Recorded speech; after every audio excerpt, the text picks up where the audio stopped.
Hello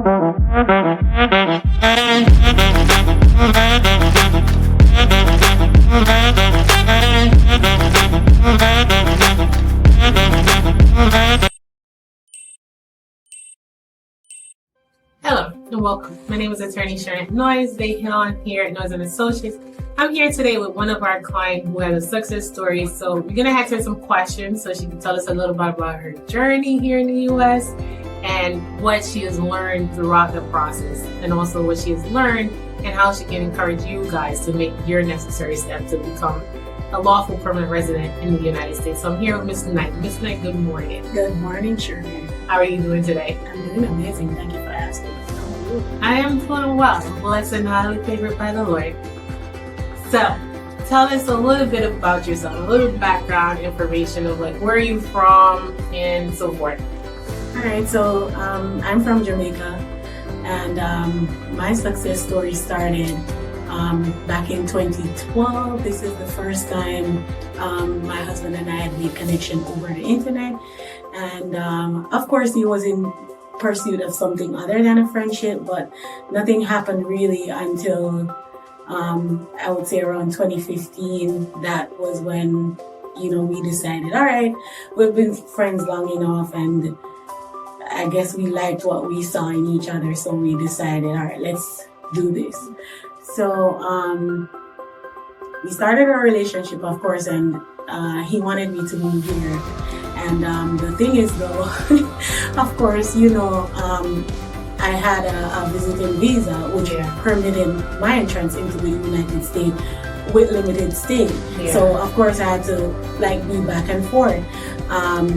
If I did anything other than that, that means that, of course, I'm now illegal in the United States, which was what happened on about April 2016. I made the decision not to go back home because of course, now I'm married to my husband, and we decided it's best if we just stick it out together. The reality quickly got I would say a little bit challenging, of course, because now I'm here, I have no papers. Not only that, what I'm used to back in Jamaica, being so close to my mom and my daughter and my extended family, that was gone. So, of course, I only had to rely on what I know here, that was him and my dad. But really more so him becoming that huge support system for me, because of course then we moved to Connecticut and my dad was living in the Bronx. So I'm sighing because of course now I'm talking about it, I'm going back down memory lane, and it bringing up a flood of emotions because like I said, I wasn't able to go into the job I wanted to. Of course I had to lay low. If I wanted to do something, it would be as in regards to getting a job, it would be off the books. And I'm limited certain way in terms of even opening an account. I could, but as to the money that was going in there, everything was like a limit. And it was a struggle. But let me ask you a question. I know you said, because when you came here, you had a close relationship with your mom and you had a daughter. So how was that, knowing that you made a decision to stay here and leave your daughter, not knowing when you're going to go back to see your daughter or your mom? How did you feel in that moment, and what made you make that decision and say, I'm going to stay, even though I have my mom and daughter who I was so close with. I'm going to stay here for why? All right, let me be honest with you. So the thing is, don't get me wrong, I do love my country. I do love Jamaica. Home is home anywhere you are. But to be honest, it was a struggle there.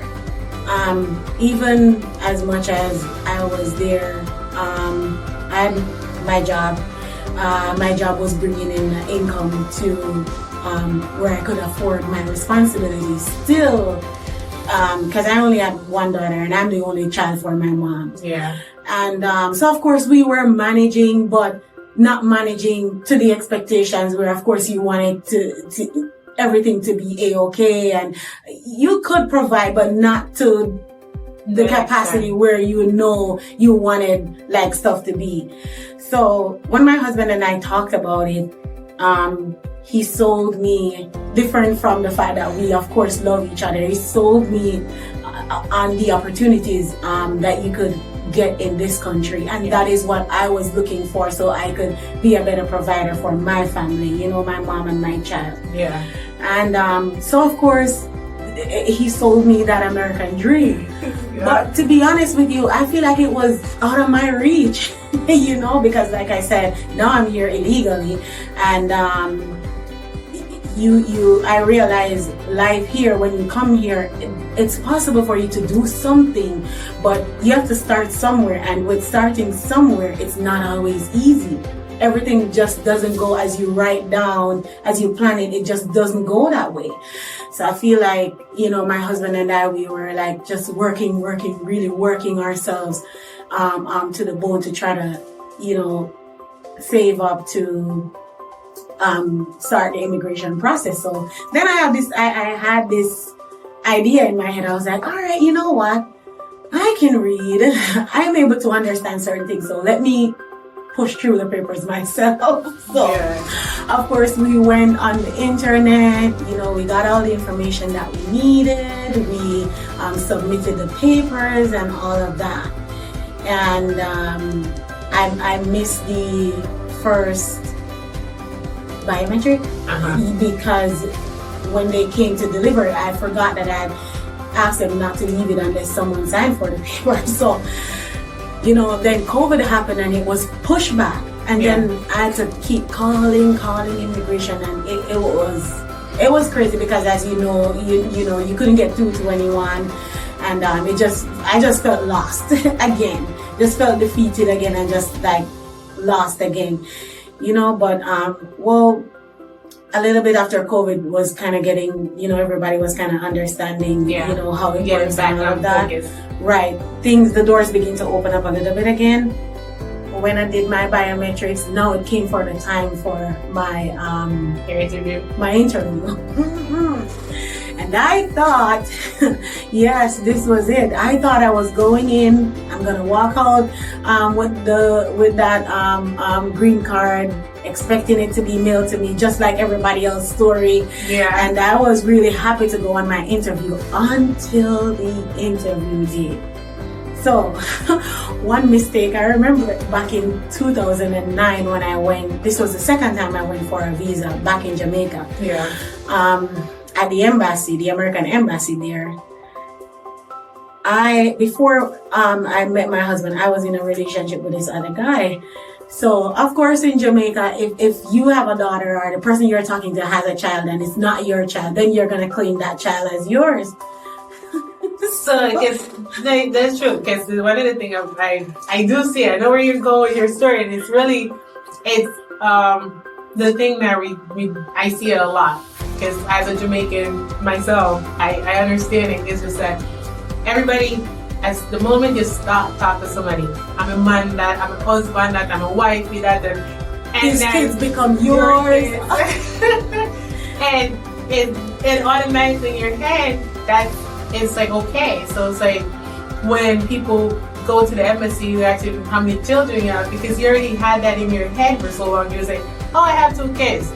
Oh no, I have one biological, but my boyfriend or my husband, I have a child, and you say that. So so you're right on target with what you said, because what happened is, well, we've been together, that guy and I have been together for 8 years. So of course, even though it was while we were together that he got this child outside of our relationship, you know, it's, as you said, I'm a man, so I'm taking on his responsibility. So I went in for the interview and they asked me how many children you have, and I said 2. When really I only had 1 daughter. But like I said, I was in a relationship. Well, we were engaged. I missed that part out.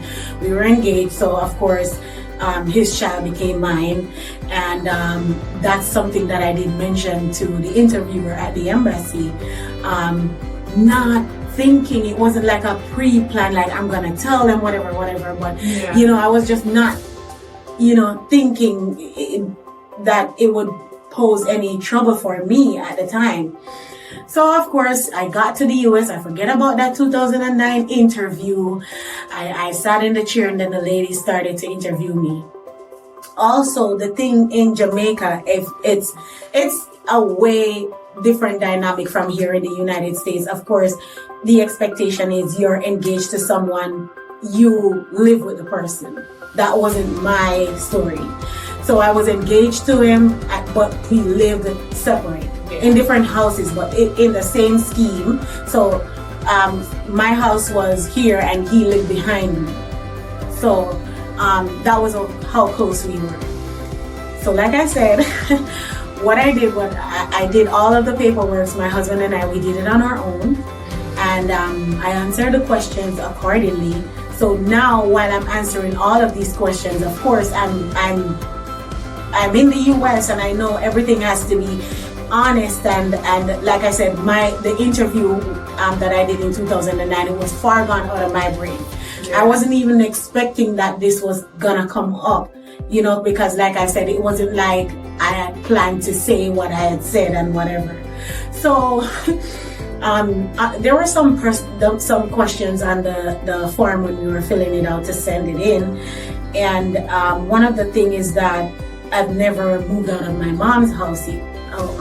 This is the first time I'm leaving my mom to come to America and live with a man, which was true.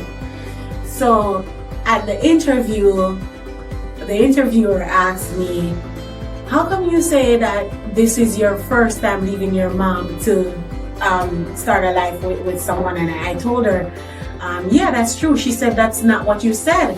So right away, I got in defense mode because I thought that she was trying to trick me into saying something. So of course, I gave her an attitude. I was like, I did not say that. And she was like, yes, you did. I was like, I did not. And she said, yes, in 2009, when you did that interview. The moment she said that, you kind of felt defeated. Everything came flooding, but I'm like, okay, I'm done. I am done for. There's no way.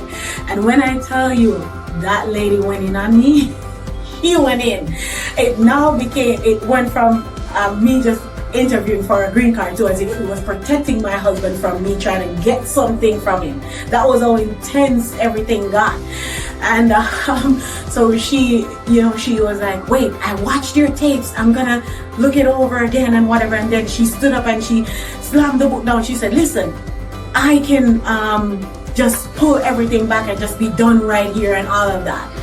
And as soon as she was walking out, she walked out of the office for a little bit, and my husband, he was like, what is she talking about? What is she saying? How is she saying you have another kid? So to be honest with you, I don't know how I didn't pass out, but I felt like, I felt like everything in me was coming out. I felt like I wanted to throw up. I was sweating bullets. I don't know. I felt like I was gonna die.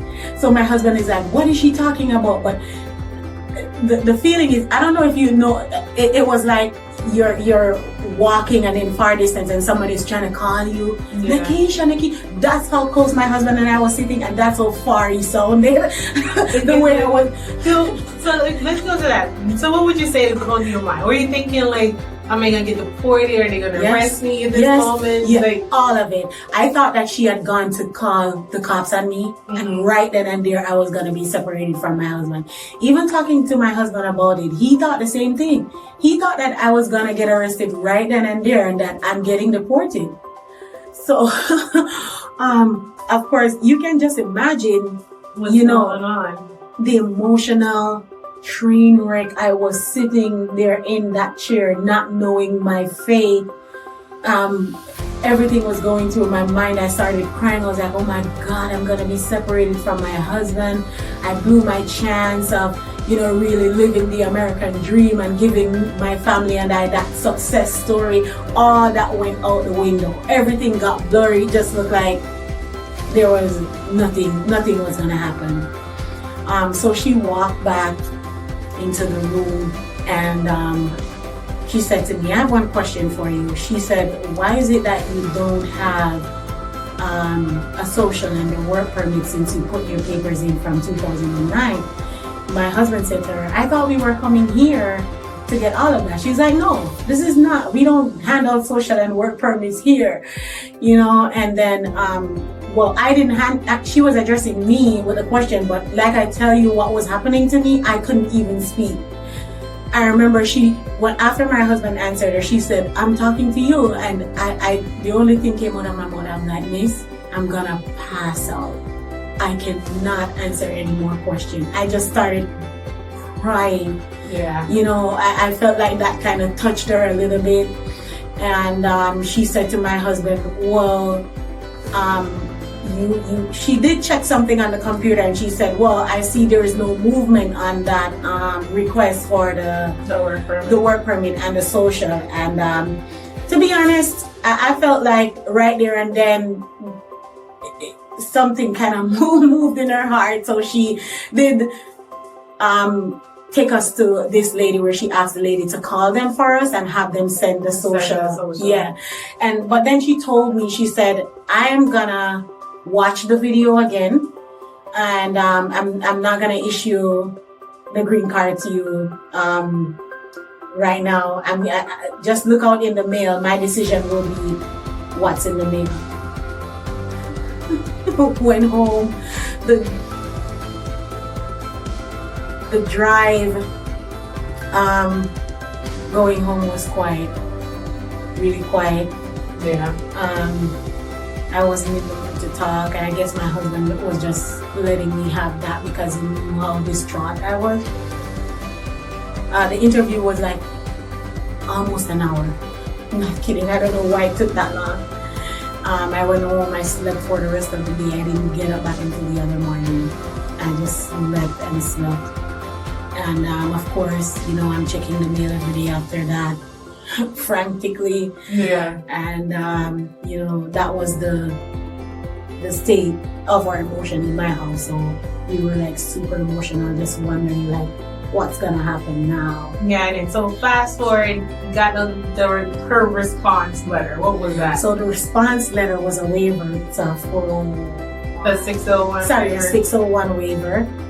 And I think this was where I was like, I'm gonna call Noyes and Associate. I was like, this is, because remember initially with the request, my husband and I did it on our own. Yeah. So this one was bigger than us, like way bigger than us. Yeah, so I decided, you know what? I'm gonna call Noyes and Associates. And how I found out about Noyes and Associates was from a couple of people at my church. They started talking about Charlotte Noyes, and they were like, I'm telling you, she's really good. She's really good. She knows immigration law. She has her practice. They'll help you. They really pumped up my self-esteem when they were telling me about Noyes and Associates. And I remember when I came here first, my visit was with my pastor and his wife and my husband too. And then when I came here, I was, relating to you guys what happened, how I got here. Yeah. And I remember one of the things that you guys looked me dead in the eye and said, listen, we're not promising anything, but know this, we're going to try our best. We really are going to try our best. And to be honest with you, my feeling at the time was like, you know when you're in a certain situation, you don't want to hear try your best. You want to hear, I'm going to make it happen. Yeah.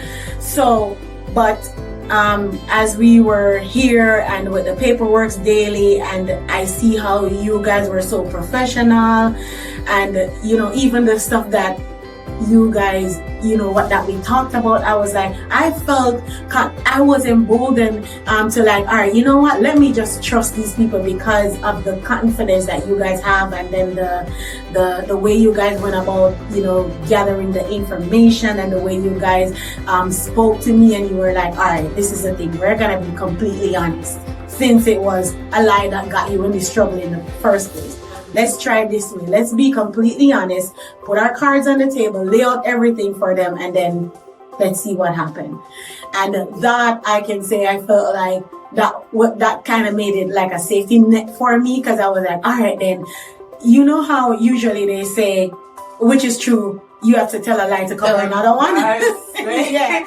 And then the thing is, if you do that, it's remember that lie. Yes, and then it keeps going, and it's like a never-ending story. So sometimes you end up don't remembering what you say. Yeah. So a weight was lifted off of me when you guys said, "Let's be open, let's be transparent, let's let them know what happened, and let's see what happened, what came back from there." Yeah, because one of the things with immigration is that people tend to not understand is that they know the answers to every question that they're asking you. They know what they're asking because they look back at your visa. Every time you do an application for a visa, they know what's in there. They look back at the interview, what questions you told the officers at those interviews. So when they're asking you about who is John Doe or who is Sarah Jane, and you're telling them you don't know, they already know the answer because you put it there. Yes. And if you really lie, you might as well just tell them the truth because there may be a waiver. Right. Like in your case, there was a waiver. Yes. And we actually did the waiver for you. And what happened? So before I go forward into the waiver, what you're saying is true, because when I got here also at the interview, the lady asked me, she was like, "Are you working?" And straightway it went into my mind like, you can't tell them that you were working on a visiting visa. So I told her, yeah, I'm not working. And when I came here and I told you guys that, I said that, you're like, no. And I got nervous. I'm like, but I told her that. But you're like, no, they already know. If they ask you something, trust me, they know. And I remember Juan was saying to me, no, you have to say that you're working, because they're not, how are they going to know you're in the country for how long and not expecting you to be working? How are you going to even take care of the basic necessities? Yeah. Like, yeah. And I was nervous. I was like, does he know what he's saying? What is Juan telling me? Does he know what he's saying? And he was like, trust me, they know already. So let's correct every thing, all of the misrepresentation. Let's correct it and just lay bare for them to see. And so you guys did the waiver, and I remember every time I came here, I left feeling better every time. It was just you guys' professionalism. It was the knowledge. I've had the opportunity to read. What did you call it? The documentations that you were sending in. You know, how everything was put together. You know, it was really good the way how everything was put together, and how everything we have was you involved. We don't make you just sign papers and then you don't know what.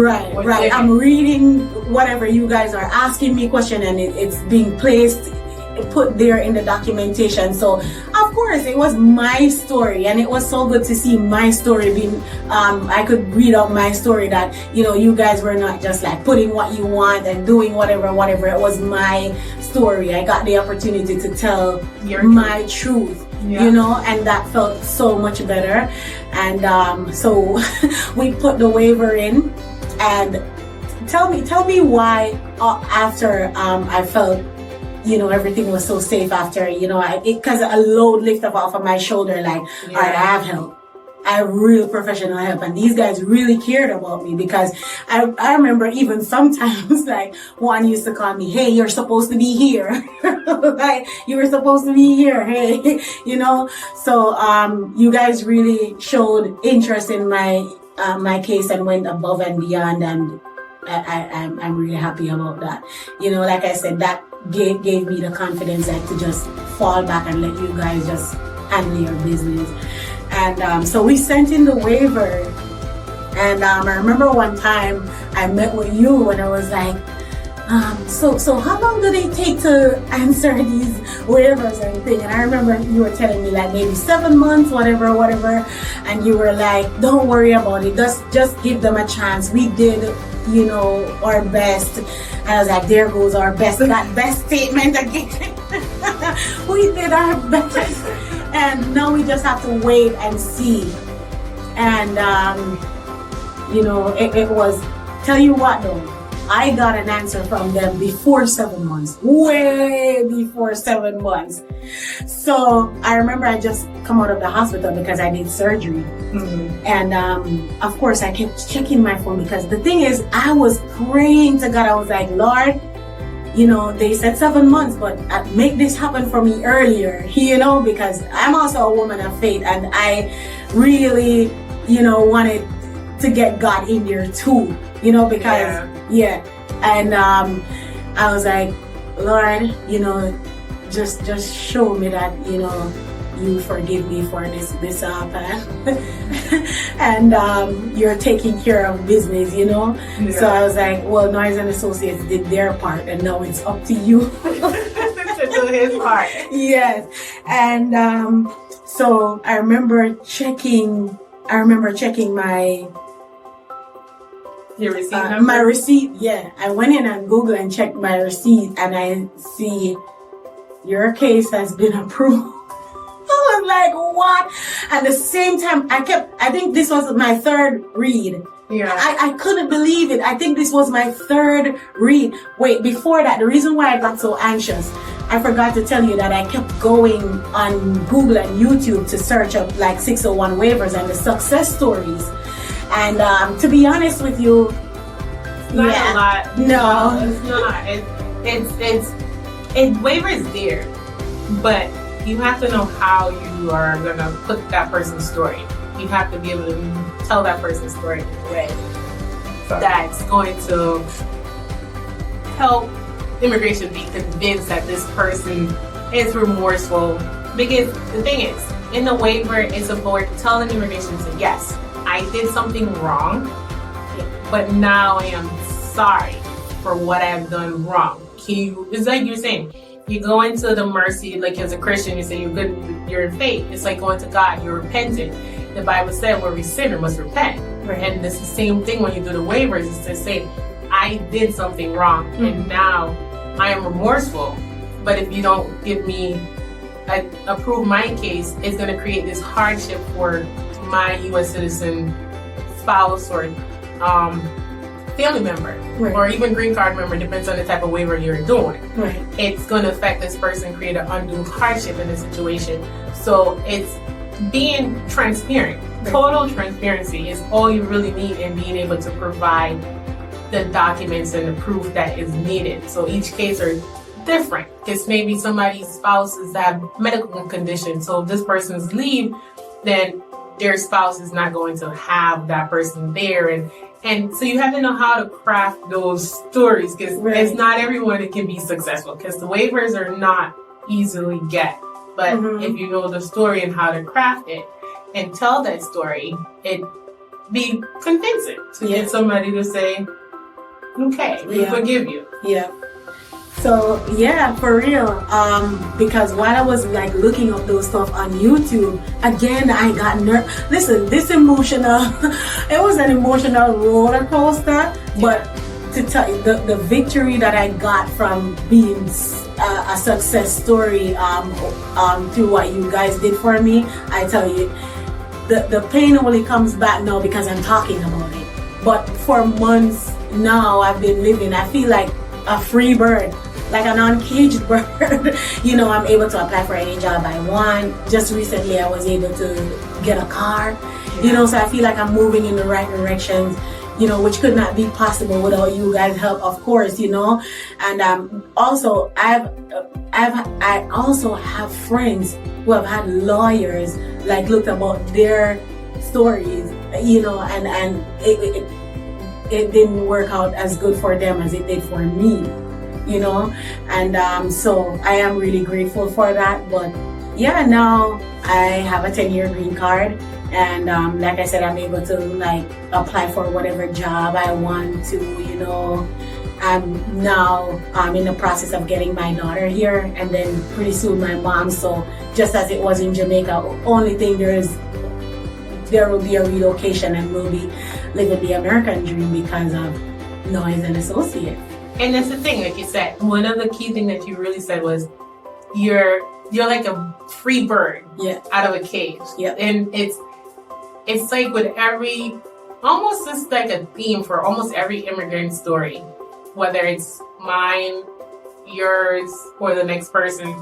It's when you're able to lay at night and know that I don't have to wonder, is immigration going to come knocking at my door today? Or am I going to get